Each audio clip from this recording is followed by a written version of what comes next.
আসসালামু আলাইকুম। ইফরাস মম পেজের পক্ষ থেকে সবাইকে ওয়েলকাম। আবার একটি নতুন ব্লগ নিয়ে চলে এলাম। আজকের ব্লগে শেয়ার করব 10,000 টাকা নিয়ে আমি কি শপিং করলাম। এই তো আমরা বেরিয়ে পড়লাম শপিং করার জন্য। যেহেতু ইফরার সাথে ছিল তাই আমরা আসর নামাজের পর বের হয়েছিলাম। ভেবেছিলাম গরমটা একটু কম পড়বে, কিন্তু ওই দিন এত গরম ছিল যা বলার বাহিরে।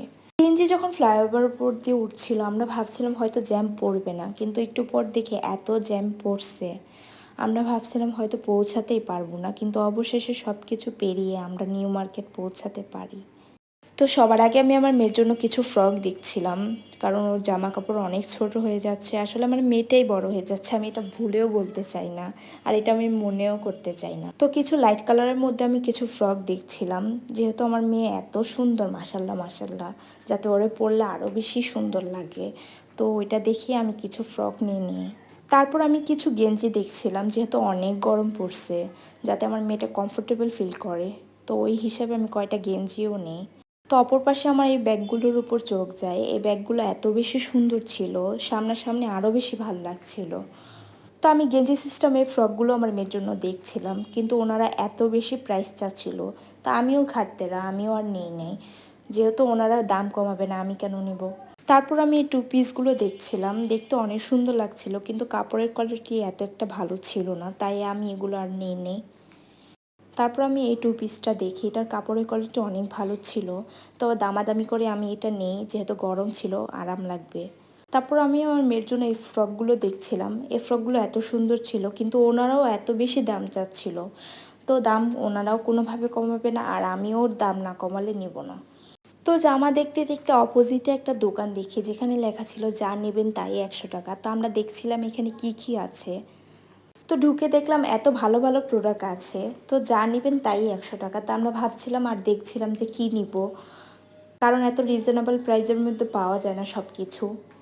বিশেষ করে এই পাতিলাগুলো, এই চামচ, এই বাটিগুলো সবচেয়ে বেশি সুন্দর ছিল, আর দেখতে অনেক ভালো লাগছিল। তাই আম্মু দেখে দেখে বেছে কয়েকটা নিয়ে নেয়।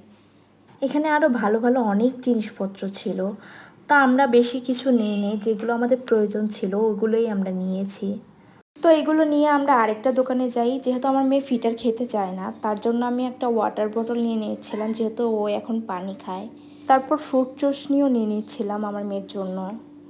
তো বাসায় পরার জন্য কিছু জুতা দেখছিলাম আমার ভাবির আর ইফরার জন্য।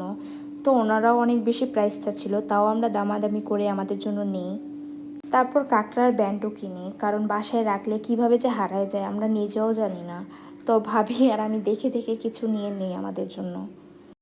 তারপর আমি এই ব্যাগগুলো দেখছিলাম, ব্যাগগুলো অনেক কোয়ালিটিফুল ছিল আর সুন্দরও ছিল অনেক। আমার প্রাইসও অনেক রিজনেবল মনে হয়েছে, 400 করে। তো আরেকটা দোকানেও দেখি, এখানেও 100 করে সব কিছু বিক্রি করছিল। তো মা এখান থেকে কাচের বোল নেয় 2টা, আর কাচের ট্রেও নেয়। এগুলো অনেক বেশি সুন্দর ছিল, আর দেখতেও অনেক বেশি ভালো লাগছিল। তারপর একটা রেস্টুরেন্টে ঢুকি, যেহেতু অনেক বেশি গরম ছিল, আমাদেরও অনেক বেশি টায়ার্ড লাগছিল আর অনেক খারাপ লাগছিল। অনেক বেশি ঝাল করে ফুচকা অর্ডার দিই। ফুচকাটা অনেক বেশি মজা ছিল আর অনেক ভালোও লাগতেছিল আমাদের। তারপর লেমন জুসও অর্ডার করি আমরা। এটা খেয়ে তখন এত বেশি শান্তি লাগতেছিল যা বলার বাহিরে।